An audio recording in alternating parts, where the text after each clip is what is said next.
नमस्कार। आज इस वीडियो में हम कक्षा 12वीं की पुस्तक अंतराल के अंतिम पाठ अपना मालवा खाओ उजाड़ू सभ्यता के बारे में पढ़ेंगे। तो मैं यही बताना चाहूंगी छात्रों, यह इस पुस्तक का अंतिम पाठ है और इसके बाद हमारी ये पुस्तक कवर अप हो जाएगी। इसके बाद हम स्टार्ट करेंगे अपना काव्य खंड। तो जैसा कि जो पाठ है इसके जो रचनाकार है वो है प्रभाष जोशी जी। और इस पाठ में इन्होंने मालवा प्रदेश की मिट्टी, वर्षा, नदियों की स्थिति, उद्गम एवं विस्तार तथा वहाँ के जनजीवन एवं संस्कृति को चित्रित किया है कि वहाँ के जो प्रकृति है, नदियाँ हैं, पानी है, वहाँ के लोगों का किस तरीके से जीवन है और वहाँ की क्या संस्कृति है, उन सभी चीज़ों को उन्होंने अपने इस पाठ के माध्यम से हमारे सामने प्रस्तुत किया है। उन्होंने पहले के मालवा और अब के मालवा में अंतर बताया है कि पहले के मालवा में और अब के मालवा में क्या जमीन आसमान का अंतर है। और उन्होंने एक कथन के माध्यम से कहा है कि मादक धरती गहन गंभीर, डगडग रोटी पग पग नीर। जो पहले का मालवा था वो मादक था, अपनी ओर आकर्षित करने वाला था और उसकी जगह जगह पर कहीं कोई भुखमरी नहीं थी, नदियां ही नदियां थी। लेकिन अब के मालवा में बहुत बड़ा अंतर है। जहाँ जो नदियां हैं, नाले हैं, वो सूख गए हैं।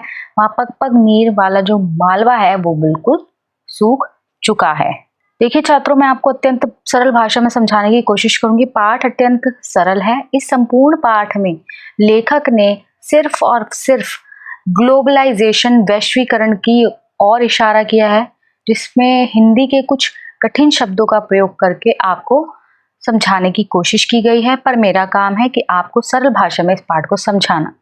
और साथ ही साथ हमेशा की तरह मैं यही कहूंगी कि पाठ को अच्छी तरीके से समझने के लिए समरी देखने के बाद आप खुद से भी एक बार बुक को भी गो थ्रू कीजिए, खुद से एक बार सेल्फ स्टडी कीजिए। इससे आपको जो चैप्टर है वो अच्छे से क्लियर हो जाता है।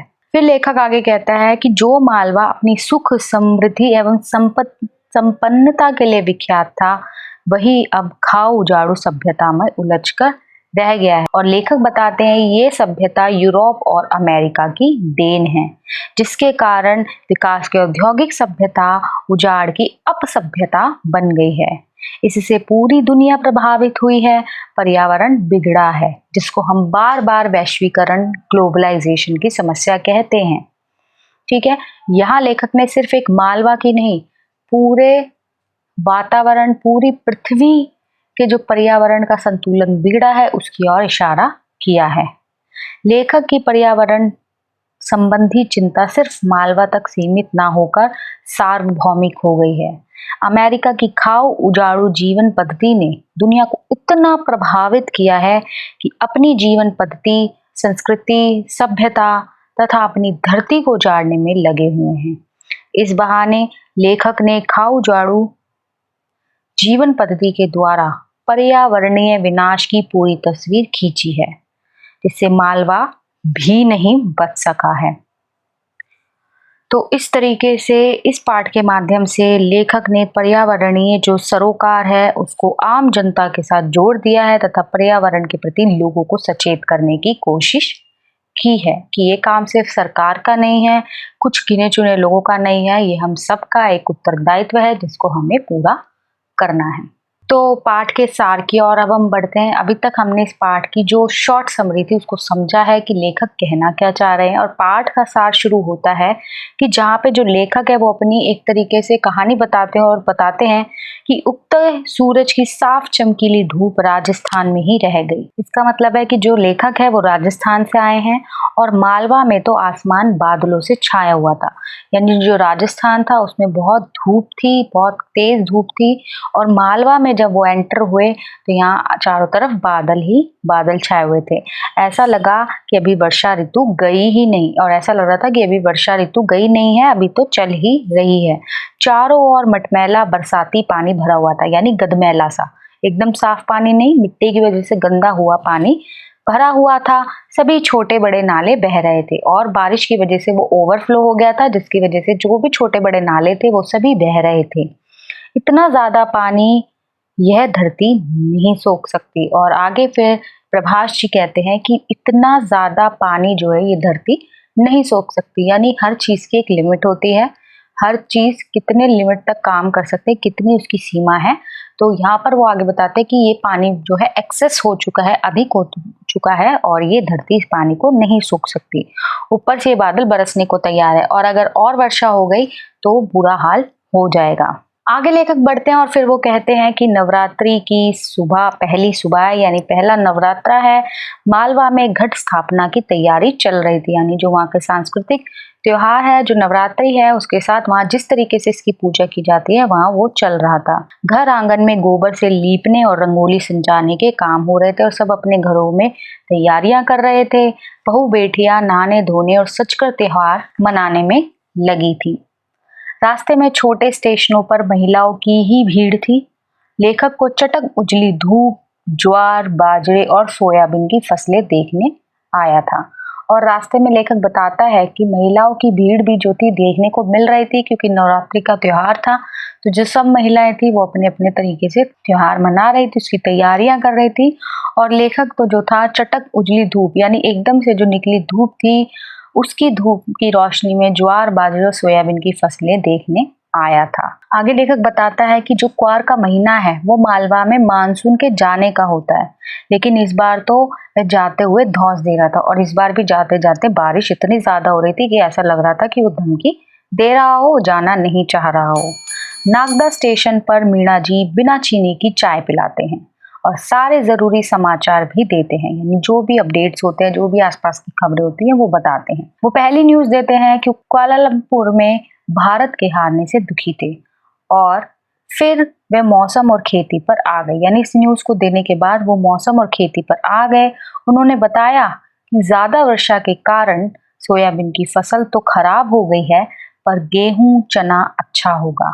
यानी उन्होंने बताया, इसका मतलब ये है कि अगर बहुत ज्यादा बारिश हो तो उससे जो सोयाबीन की फसल है वो तो नष्ट हो जाती है, लेकिन जो गेहूं और जो चावल होता है इनको ज्यादा पानी चाहिए होता है और अगर ज्यादा बारिश होती है तो इनकी फसल बहुत अच्छी होती है। उन्होंने चाय भजिया अच्छा बनवा दिया था। लेखक और उनकी पत्नी मजे से खाते पीते उज्जैन पहुंच गए। रास्ते में शिप्रा नदी भी मिली। वह भरपूर बह रही थी, भरपूर बह रही यानी अपने पूरे वेग के साथ वो बह रही थी। फिर वो बताते हैं गए महीने उज्जैन में शिप्रा का पानी घरों में घुस गया था, यानी पिछले महीने, लेकिन कहीं कोई खतरा नहीं था, यानी कहीं कोई ऐसी खतरे की बात सुनने को नहीं मिली जिससे कोई आहत हुआ हो। अब मालवा में वैसा पानी नहीं गिरता। फिर जो लेखक हैं वो फिर तुलना करते हैं मालवा की कि मालवा में वैसी बारिश नहीं होती, वैसा पानी नहीं भरता जैसा पहले भरा करता था। पहले का औसत पानी गिरा तो बहुत लगता है, इस बार की बरसात 40 इंची हुई है और अब कह रहे हैं कि अब तो पहले जैसा पानी भरता ही नहीं और अगर थोड़ा बहुत ज्यादा बढ़ जाए तो इस बार अब तो वो भी बहुत ज्यादा लगने लग जाता है।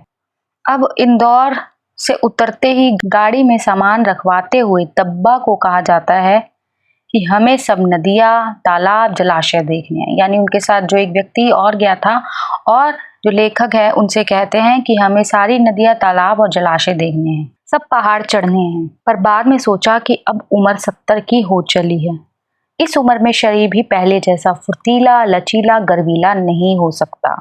अब नदी नाले पार नहीं होंगे, पहाड़ नहीं चढ़े जाएंगे। यानी लेखक को पहले तो जोश था, लेकिन बाद में उसको अपनी उम्र का लिहाज हुआ, उसको याद आया और उसने इसके बारे में सोचा। इस एहसास के बावजूद 2 जगहों से नर्मदा देखी और ये सब के बावजूद भी लेखक ने 2 जगहों से नर्मदा नदी को देखा।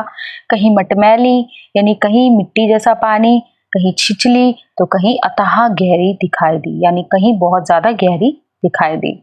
ज्योतिर्लिंग का तीर्थ धाम वह नहीं लगता था। और आगे वो बताते हैं कि उज्जैन में जब वो ज्योतिर्लिंग पहुंचे तो वो तीर्थ धाम बिल्कुल भी पहले जैसा नहीं था। अब वहां बड़ी बड़ी मशीनें और ट्रक गुर्रा रहे थे, यानी अब वहां बहुत ज्यादा औद्योगिकीकरण के कारण वो पहले जैसी प्योरिटी, वहां पे पवित्रता महसूस नहीं हुई। इतने बांधों के बावजूद नर्मदा में अब भी खूब पानी और गति है। यानी नदियों पे बांध, डैम क्यों बनाए जाते हैं? इसलिए बनाए जाते हैं यानी जो उनका प्रवाह है उसको कंट्रोल किया जा सके, उसको सुनिश्चित किया जा सके। लेकिन इतने बड़े डैम बनाने के बावजूद भी जो नर्मदा नदी है वो अभी भी पूरे वेग के साथ बहती है। नेमावर के पास बिजवाड़ा में नर्मदा शांत, गंभीर और भरी पूरी थी। हम चुपचाप उसे प्रणाम कर रहे थे। रात भर हम उसके किनारे ही सोए। प्रणाम क्यों कर रहे थे? क्योंकि हमारे भारतीयों में, हमारे हिंदू धर्म में नदियों को माँ समान समझा जाता है, उनको माँ माना जाता है। और आगे वो बताते हैं कि वो उसी के किनारे सोए और सुबह भी उसी के किनारे उठकर बैठ गए।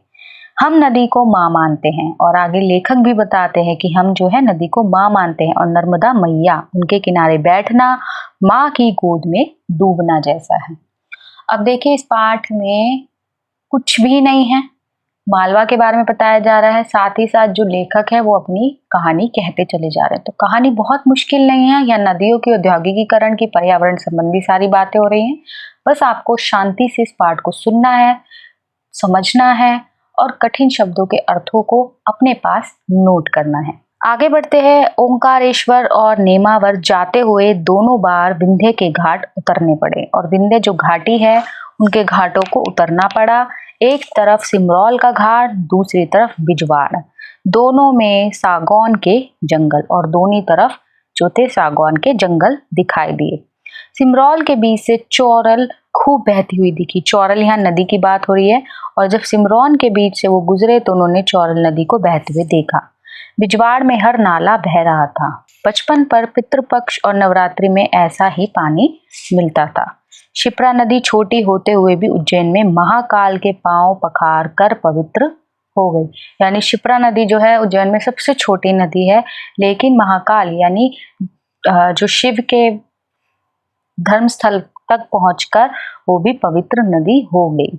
चंबल को लेखक ने बिलोद में देखा, वह खूब बह रही थी, वहां काफी पानी था। इसके आगे भीड़ों में डाकू रहते हैं। आगे बहुत बड़ा बांध है। इस बार गांधी सागर बांध के सब फाटक खोलने पड़े। क्यों खोलने के पड़े? क्योंकि वहां पर बहुत ज्यादा बारिश की वजह से या बहुत ज्यादा पानी ओवरफ्लो होने की वजह से उसको खोलना पड़ा, ताकि जो पानी एक्सेस यहाँ भर चुका है वो नदियों में चला जाए। हालौद के आगे यशवंत सागर को इस बार उसने इतना भर दिया कि और जो पच्चीनों साइफन थे उनको चलाना पड़ा। 2-3 दिन तक पुल पर से पानी बहता रहा। मालवा के पठार की सब नदियां भर गई। नदी का सदा नीरा रहना जीवन के स्रोत का सदा जीवित रहना है। यानी नदियों का सदा बहते रहना ही जीवन का स्रोत है।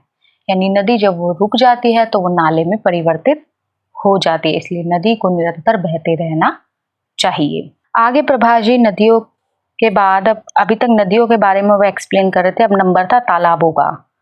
फिर वो आगे कहते हैं कि जो आज के इंजीनियर स्वयं को पानी का सबसे बड़ा प्रबंधक मानते हैं कि वो पानी को किस तरीके से मैनेज कर सकते हैं, पर मालवा में विक्रमादित्य, भोज और मुंज पहले से ही ये काम कर गए थे। कि जो आज के इंजीनियर अपने आप को बहुत बड़ा तुर्रम खां समझते हैं कि हम ही नदियों के पानी को, उसके वेग को कंट्रोल कर सकते हैं, ऐसा हमारे पुराने समय के जो राजा थे, जैसे कि विक्रमादित्य, भोज और मुंज जैसे जो राजा थे, इंजीनियर ना होते हुए भी वो काम उन्होंने उस समय में कर दिखाया था।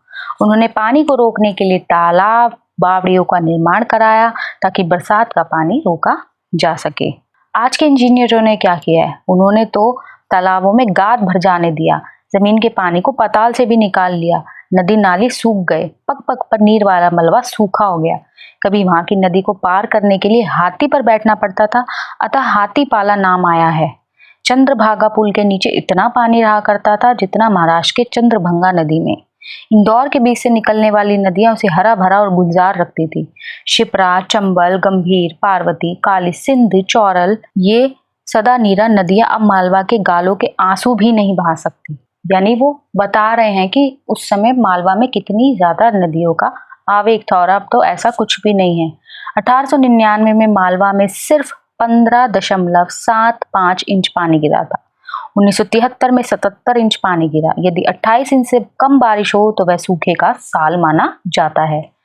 हम जिस विकास और औद्योगिक सभ्यता कहते हैं वह उजाड़ की अपसभ्यता है। नई दुनिया की लाइब्रेरी में कमलेश सेन, अशोक जोशी ने धरती के वातावरण को गर्म करने वाली खाऊ जुआड़ू सभ्यता की जो कतरने निकाल रखी है, यानी कतरने जो कटआउट्स निकाल रखे हैं न्यूज़पेपर से, किस किस कारण से ये जो है सब हो रहा है, ये बताने को काफी है कि मालवा की धरती गहन गंभीर क्यों नहीं है। क्यों हमारे समुद्रों का पानी गर्म हो रहा है? क्यों हमारे धरती के ध्रुवों पर जमी बर्फ पिघल रही है? क्यों मौसम का चक्र बिगड़ रहा है? क्यों यूरोप और अमेरिका में इतनी गर्मी पड़ रही है? क्योंकि वातावरण को गर्म करने वाली कार्बन डाइऑक्साइड गैसों ने मिलकर धरती के तापमान को 3 डिग्री सेल्सियस बढ़ा दिया है। अमेरिका की घोषणा है कि वह अपनी खाओ उजाड़ू जीवन पद्धति पर कोई समझौता नहीं करेगा। हम भी अपनी मालवा की धरती को उजाड़ने में खुद ही लगे हुए हैं। हम अपनी जीवन पद्धति को क्या समझते हैं कि हमने उनको माना, पश्चिमी सभ्यता को अपनाया और बस अपनी सभ्यता को नष्ट करने में लगे हुए हैं। जब वो अपनी सभ्यता में किसी तरह का बदलाव नहीं करना चाहते तो हम उनकी सभ्यता को क्यों अपना रहे? हमारी जो सभ्यता है हमें उनके हिसाब से चलना चाहिए था, लेकिन हमने ऐसा नहीं किया। हमने पाश्चात्य सभ्यता को अपनाया और अपनी जो जीवन पद्धति है उसको बर्बाद कर डाला, उसको नष्ट कर डाला। तो इस तरीके से ये पार्ट जो है यहाँ समाप्त होता है। आशा करती हूँ पार्ट बहुत अच्छे से समझ आया होगा। उसके बाद भी किसी तरह का कोई डाउट हो तो आप कमेंट जरूर कीजिए, कमेंट का रिप्लाई जरूर मिलेगा। तो आइए अब हम बिना किसी देरी के इस पार्ट के प्रश्नोत्तरों की ओर बढ़ते हैं। और पहला प्रश्न कुछ इस प्रकार है। पहला प्रश्न है कि मालवा में जब सब जगह बरसात की झड़ी लगी रहती है तब मालवा के जनजीवन पर इसका क्या प्रभाव पड़ता है? प्रश्न के उत्तर को देने के लिए सबसे पहले आपको प्रश्न समझना जरूरी है और प्रश्न को समझने के लिए आपको पार्ट क्लियर होना जरूरी है। तो अगर आपको पार्ट क्लियर है तो आपको प्रश्न भी समझ आएगा और आप बड़ी ही सरलता से उसका उत्तर भी दे पाएंगे। तो इसका आंसर कुछ इस प्रकार है कि मालवा में जब सब जगह बरसाती की झड़ी लगी रहती है तब मालवा के जनजीवन पर इसका बहुत गहरा प्रभाव पड़ता है। खूब बरसात होती है, मालवा में जो स्थित नदी नाले हैं वो पानी से भर जाते हैं। यहाँ तक कि बरसात का पानी घरों में पहुंच जाता है, फसलें लहलहा उठती हैं। मालवा में व्याप्त बावड़ी, तालाब, कुएं तथा तलैया सब पानी से लबालब भर जाते हैं। इससे मालवा में लगता है कि भगवान की खूब कृपा हुई है। वहां की बरसात झड़ी मालवा को समृद्धशाली बनाती है। प्रश्न 2 है, मालवा में वैसा पानी नहीं गिरता जैसा गिरा करता था, इसके क्या कारण हैं? इस बात के बहुत से कारण हैं, जिसमें पहला है औद्योगिकीकरण। और औद्योगिकीकरण ने पर्यावरण को नुकसान पहुंचाया है। इसके कारण पर्यावरण में भयंकर बदलाव देखने को मिले हैं। इसने जल, थल तथा भूमि प्रदूषण को बढ़ावा दिया है। दूसरा है वायुमंडल में कार्बन डाइऑक्साइड गैस की अधिकता के कारण भी मौसम पर प्रभाव पड़ रहा है और यह गर्म होती है, जिसके कारण वायुमंडल और ओजोन परत को नुकसान पहुंच रहा है। पेड़ों की अत्यधिक कटाई के कारण भी मालवा धरती उचड़ने लगी है। ये देखिए जनरल से उत्तर है सारे। ये आप कहीं भी आप किसी भी तरह का कोई ऐसा जो ग्लोबलाइजेशन के ऊपर प्रश्न आए उसके ऊपर आप अपना उत्तर दे सकते हैं। प्रश्न 3 है, हमारे आज के इंजीनियर ऐसा क्यों समझते हैं कि वे पानी का प्रबंध जानते हैं और पहले के जमाने के लोग कुछ नहीं जानते थे? आज के इंजीनियर अपने तकनीक ज्ञान को बहुत उच्च मानते हैं। उनको लगता है कि पुराने जमाने में लोगों को तकनीकी ज्ञान नहीं था, वहाँ सोर्सेस कम थे लेकिन नॉलेज थी। वे तकनीकी शिक्षा के अनजान थे। ऐसा सोचकर वह स्वयं एक गलतफहमी में जीते हैं। वे मानते हैं कि पश्चिमी सभ्यता ने ज्ञान का प्रसार किया है, भारत के लोगों को ज्ञान था ही नहीं और इसी कारण वो लोग अपने को उच्च मानते हैं। प्रश्न 4 है, मालवा में विक्रमादित्य, भोज व मुंज से पानी के रखरखाव के लिए उन्होंने क्या प्रबंध किए? इन राजाओं ने पठारों की कमजोरी को समझा और पानी को रोकने के लिए बेहतर इंतजाम किए। उन्होंने इसके लिए सबसे पहले वहां के तालाब, कुएं, बावड़ियों का निर्माण करवाया। इस तरह वे बरसात का पानी जमा करके रख सकते थे। यह पानी पूरे वर्ष पानी की व्यवस्था करता था और लोगों को पानी के लिए तरसना नहीं पड़ता था। और मालवा इसी का एक जीता जागता प्रमाण है। प्रश्न 5 है, हमारी आज की सभ्यता इन नदियों को अपने गंदे पानी के नाले बना रही है, क्यों और कैसे? आज के समय में मनुष्य तेजी से प्रगति कर रहा है, परंतु इस प्रगति ने बहुत नुकसान भी किया है। प्रदूषण इस प्रगति का सबसे भयानक रूप है। प्रदूषण की मार से जल, थल और आकाश पूरी तरह से ग्रसित है। पानी जीवन प्रदान करता है, परंतु मनुष्य ने इस अमूल्य जल संसाधन को भी प्रभावित और प्रदूषित किया है। नदियां जो पानी का मुख्य स्रोत है वह प्रदूषण की चपेट में आ गई हैं। इनमें शहरों का गंदा पानी बहा दिया जाता है तथा कारखानों का जहरीला पदार्थ भी इसमें डाल दिया जाता है। परिणाम, इनका पानी पीने योग्य नहीं रहा है। नदियां सदियों से मनुष्य के लिए पानी की आपूर्ति करती आ रही है, लेकिन आज इनका पानी इतना जहरीला हो गया है कि इससे भयंकर बीमारी होने लगी। एक लाइव एग्जाम्पल हम दिल्ली की यमुना नदी को ही देख सकते हैं। यहाँ तक कि इनमें निवास करने वाले जीव जंतुओं का जीवन भी प्रदूषण के कारण विलुप्ति की कगार पर है। सरकार तथा कई सामाजिक संस्थाएं समय समय पर इसे बचाने के लिए प्रयास कर रही हैं, परंतु उनके सभी प्रयास असफल रहे हैं। यदि ऐसा ही रहा तो ये गंदे नाले में बदल जाएंगी और हम इस प्रदूषण की चपेट में आकर इनकी रक्षा नहीं कर पाएंगे। प्रश्न 6 है, लेखक को क्यों लगता है कि हम जिसे विकास की औद्योगिक सभ्यता कहते हैं वह उजाड़ की अपसभ्यता है? आप क्या मानते हैं? अब हमने भी ये पाठ पढ़ा है और हम ये चीजें सब देखते भी रहते हैं अपनी life day to day routine में, और हम लेखक के इस कथन से बिल्कुल सहमत हैं। ऐसी औद्योगिक सभ्यता जिसने विकास के नाम पर प्रदूषण, प्रकृति दोहन, पृथ्वी का विनाश ही किया है, उसे अपसभ्यता ही कहेंगे। ये कौन सा विकास है जो हमें प्रगति के नाम पर विनाश की ओर ले जा रहा है? हम एक आविष्कार करते हैं और उससे 5 नई समस्याएं पैदा कर लेते हैं। हम किसी भी विकास के साधनों पर नजर डालें तो हमें विकास के स्थान पर विनाश ही विनाश दिखाई देगा। मनुष्य ने अपनी उत्पत्ति के साथ से ही पृथ्वी का दोहन करना आरंभ कर दिया था, यानी उसको नुकसान पहुंचाना शुरू कर दिया था, परंतु तब दोहन की प्रक्रिया बहुत स्लो थी, बहुत मंद थी। जैसे जैसे मनुष्य का विकास होता गया, उसने प्रकृति का दोहन तेजी से करना आरंभ कर दिया। उसने रहने के लिए पेड़ों को काटा, आवास के लिए ईंट के निर्माण के लिए मिट्टी का प्रयोग किया, कोयले, सीमेंट, धातु, हीरे इत्यादि की आवश्यकताओं को पूरा करने के लिए उसने पृथ्वी को खोद डाला। ये कैसा विकास है जिसमें स्वयं की जड़ काटी जा रही है? अतः हम इस अपसभ्यता के बिल्कुल खिलाफ हैं। 7वां प्रश्न है, धरती का वातावरण गर्म क्यों हो रहा है? इसमें यूरोप और अमेरिका की क्या भूमिका है? इसमें आप अपनी तरफ से भी उत्तर लिख सकते हैं, साथ ही साथ इसमें वो वाला एग्जाम्पल भी लिख सकते हैं, कार्बन डाइऑक्साइड वाला। और कोशिश मेरी यही है कि मैंने आपको इसमें आंसर दे दिया है, पर मैं चाहूंगी कि इस प्रश्न के उत्तर में कुछ आप भी अपनी तरफ से कुछ सजेशंस दें, ताकि अगर इसमें भी कोई और चीज ऐड हो सकती है तो वो हम और छात्रों तक पहुंचा सके। तो इस तरीके से इस पाठ के जो प्रश्न उत्तर है यहाँ समाप्त होते हैं। आशा करती हूँ पाठ की समरी और साथ ही साथ प्रश्न उत्तर आपको आसानी से समझ आ गए होंगे। दोबारा कहूंगी, कोई डाउट हो तो कमेंट कीजिए, कमेंट का रिप्लाई जरूर मिलेगा। साथ ही साथ प्रश्न 7 के उत्तर अपनी भाषा में देने की कोशिश कीजिए। कोई नया यूनिक पॉइंट आपके समझ में आता है तो आप भी वो बताइए। वीडियो अच्छा लगा हो तो लाइक, कमेंट और शेयर जरूर कीजिए, और इसी तरीके के वीडियोस के लिए मेरे चैनल को सब्सक्राइब करना ना भूलिए। धन्यवाद।